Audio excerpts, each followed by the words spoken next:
minimizar, eu fechei a página. Você quer que eu vá contando uma piadinha enquanto isso? Mais uma de professor, boa, igual aquela? Tem uma. Uma de professor, vai. A professora vira e fala, ó, criançada, amanhã vocês tragam algum objeto, a gente vai falar sobre a profissão de médico. Então eu quero que amanhã cada um traga algum objeto sobre a profissão de médico pra gente falar em sala de aula. Tá bom.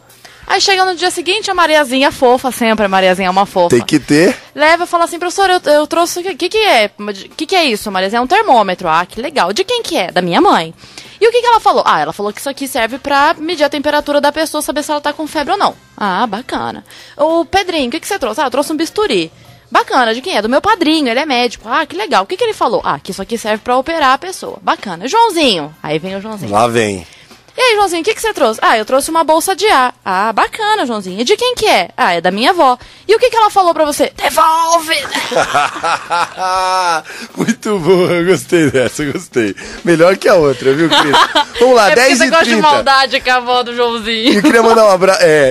Falando de Twitter, né? A gente tem o twitter.com/na noite online. O Evandro Cassola mandou um Twitter muito legal, cornetando a TIM e a Vivo. Daqui a pouco eu leio a matéria em homenagem a Luizinho Rodrigues. Mas temos o professor João na linha, o professor Júnior. Então vamos de vinheta, Luizinho. Bate-papo, a sua entrevista no fim de noite. Bate-papo. Maravilha, é com grande honra que nesse 15 de outubro a gente conversa agora ao vivo por telefone com o professor João Larizati Júnior, o professor Júnior, um dos grandes docentes e empresários da nossa cidade. Professor, parabéns e boa noite, seja bem-vindo ao Na Noite Ipanema. Alô? Uma satisfação muito grande falar com você e falar com o seu público através da Ipanema. Valeu, obrigado, professora. Ao meu lado tá a Cris Paiva aqui, ela que foi sua aluna, ela vai até te dar o boa noite também, contar a experiência, né? É verdade, não tive a honra de estudar com ele pessoalmente, mas fiz o cursinho lá no Professor Júnior, quando fui prestar o concurso pra professora aqui em Sorocaba, e passei. Não sei se isso é parabéns ou os pesos. Muito bom. Um tempo depois eu saí, mas da prefeitura. O cursinho foi ótimo que eu entrei. Eu brincava, quando eu fazia o cursinho, eu brincava assim, porque eram 324 vagas. E eu falava pra todo mundo, na verdade são 323, porque uma já é minha. Uma já estava reservada pra você. Maravilha, maravilha. Legal. Professor, eu queria que você falasse um pouquinho, vamos dizer assim... Muitos dizem que o professor no Brasil ele é desvalorizado, né? Mas podemos dizer que essa valorização já foi pior? Que estamos num processo de valorização do professor? Tiago, eu acho o seguinte, se nós não estamos num processo de valorização, ele tem que começar imediatamente. Porque nós estamos chegando num ponto, imagine você, no estado de São Paulo, faltam 10 mil professores de matemática, você acredita? Isso no estado de São Paulo. Você imagina esse Brasilzão aí, como é que não são as coisas. Química, física, biologia, não tem mais professores. Sim. Pessoal, há assim um abandono muito grande pelo desprestígio social da profissão, pelo sucateamento da profissão, coisa terrível essa, e devemos isso aos nossos governantes, que nunca levaram a educação a sério. Educação para eles nunca foi investimento a longo prazo, educação sempre foi despesa. Então simplesmente não há um trabalho sério. E estamos chegando num ponto agora que de repente no estado de São Paulo, que é o estado mais rico da federação, começa a faltar professor de uma matéria chamada matemática. Já falta sociologia, já falta filosofia, já falta química, já falta física, né? De repente vai faltar português também, história, geografia também já não tem muito.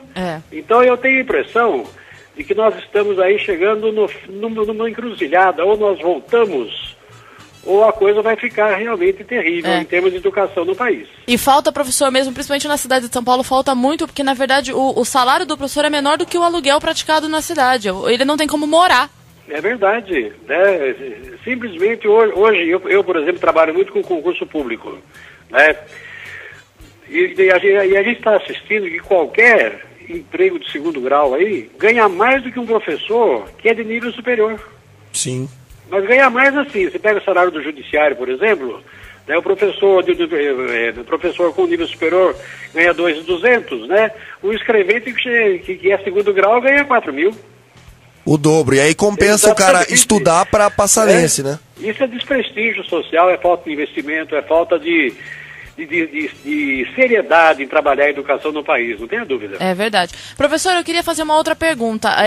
A parte desse lado financeiro, tem o outro lado que é do professor ter que ensinar coisas em sala de aula que ultrapassam a matéria, né? Que é a educação do por favor e com licença, muitas vezes em creche e tudo mais. Isso. O meu pai, ele tem uma fala que ele diz assim, que já começa errado no nome, porque o nome é Ministério da Educação, tinha que ser Ministério do Ensino, porque a educação tem que vir de casa. Exatamente. Então, o que o senhor acha que é o maior desafio hoje em sala de aula? Apenas ensinar é o suficiente?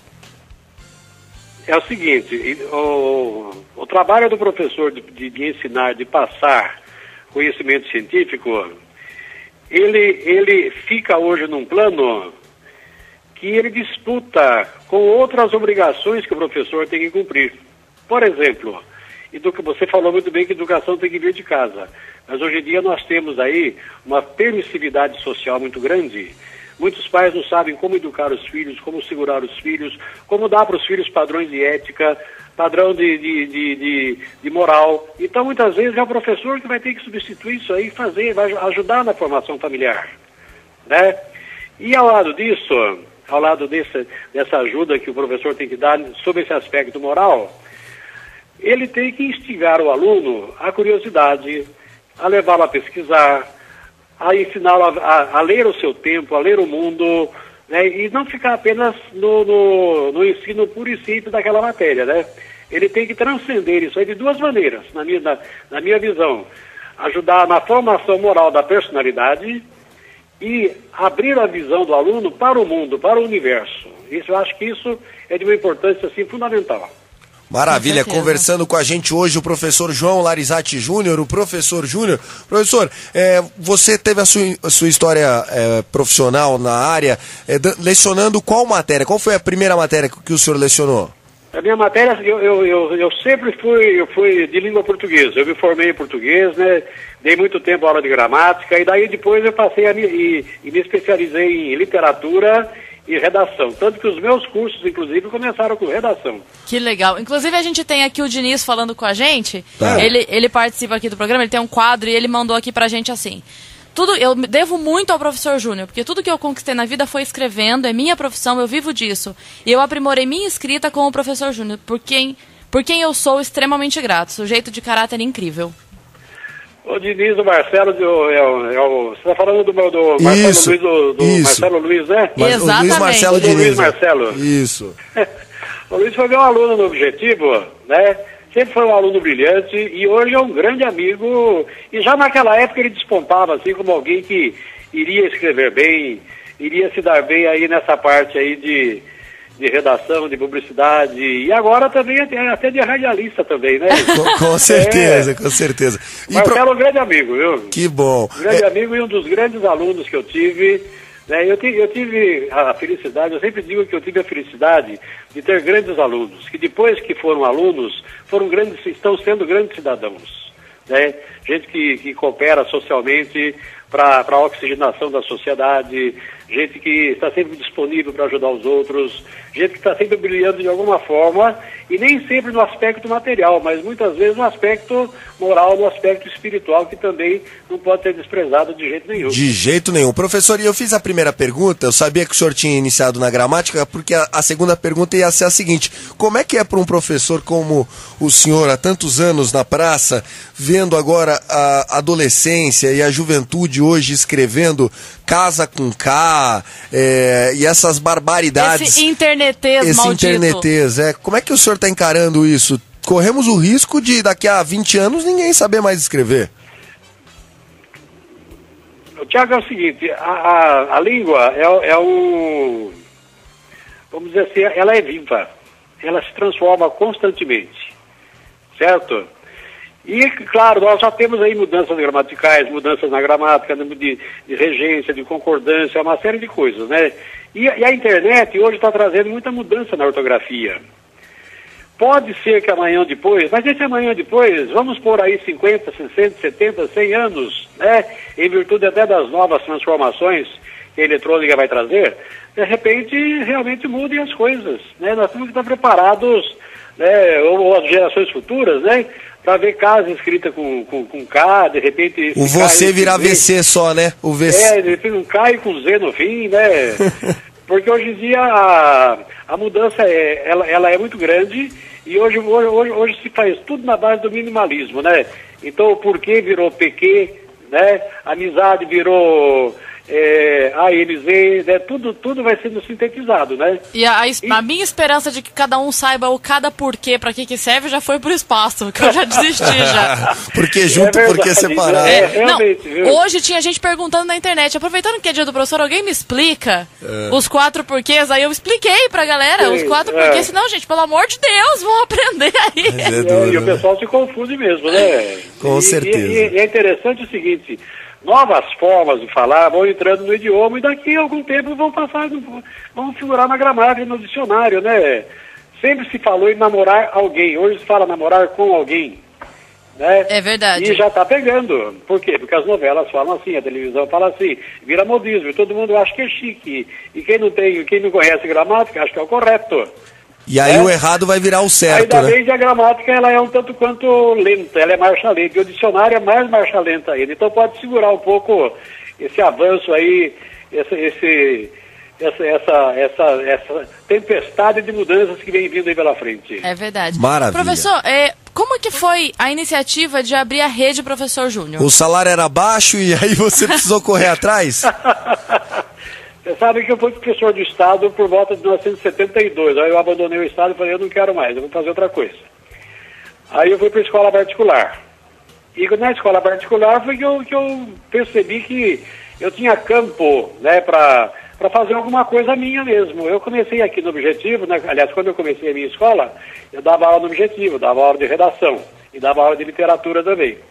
Então eu comecei a fazer turmas de redação, que naquela época...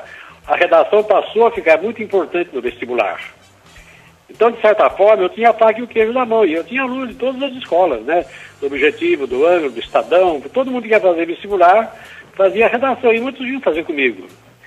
Posteriormente, então, eu abri os cursinhos para vestibulares de Direito, aí parti para concurso público, né? E hoje é o meu carro-chefe também, além de manter os cursos para vestibular, colégio técnico, mas eu parti de uma necessidade, sim, eu vi que havia um campo e eu podia ganhar mais. Então foi aí que eu parti mesmo. Bacana, bacana. Conversando aqui com o autêntico, o original Professor Júnior, que tanta gente conhece. Muito obrigado. Professor, para a gente encerrar, agradecendo a sua participação, uma mensagem para todos os professores nesse dia de vocês. Tiago, eu tenho uma mensagem aqui que não é minha, é de um autor, mas é uma mensagem maravilhosa. Já que o professor ganha pouco, é desprestigiado, pelo menos um consolo. E é um consolo que é uma verdade. É do autor chamado Rubens Alves, que é um escritor, é um psiquiatra e é um estudioso da educação também. Então ele diz assim, essa é a minha mensagem para os professores, todos os meus colegas, né? Ele diz assim, ensinar é um exercício de imortalidade. De alguma forma, continuamos a viver naqueles cujos olhos aprenderam a ver o mundo pela magia de nossas palavras. O professor, assim, não morre jamais. Que bacana, a Cris essa Paiva... é uma grande verdade, né? A Cris Paiva adorou a mensagem. Muito! Eu acho linda essa frase. E é bonita mesmo, né? É. Ela resume todo assim, todo o fazer educação, né? O fazer educacional, né?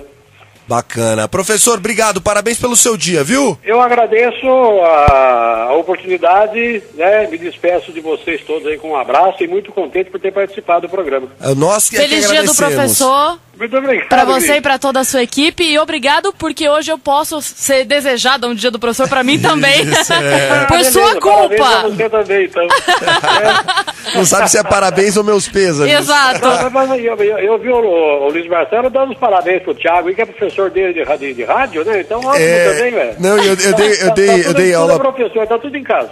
É verdade, professor. E até pra gente encerrar foi o seguinte, eu tive a experiência de dar aula no Senac, e aí a hora que eu vi, eu aceitei na hora, me convidaram, aceitei na hora, a hora que eu vi o valor da hora, aula, eu falei, não, eu tô fora. Abracei aquela turma, pus no currículo e nunca mais, pelo amor de Deus. Não vale a pena.